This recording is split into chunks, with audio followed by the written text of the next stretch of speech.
السلام عليكم ورحمة الله وبركاته، والصلاة والسلام على سيدنا محمد صلى الله عليه وسلم.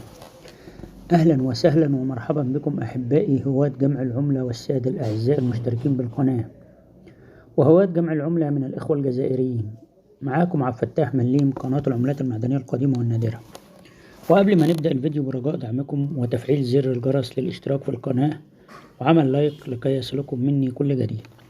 معانا النهاردة دينار الجزائر النادر جدا والمبحوث عنه في كل دول العالم وهواة جمع العملة سنة 1964، وهو رمز من رموز الجمهورية الجزائرية، مطبوع عليه الهلال والنجمة وسنبلة القمح وأعلام الجزائر. وهذا الدينار المعدني له سعر خاص لدى هواة جمع العملة، ومن يمتلكه خارج الجزائر فهو يمتلك كنز من الكنوز الثمينة للهواة. ويا رب الفيديو يعجبكم.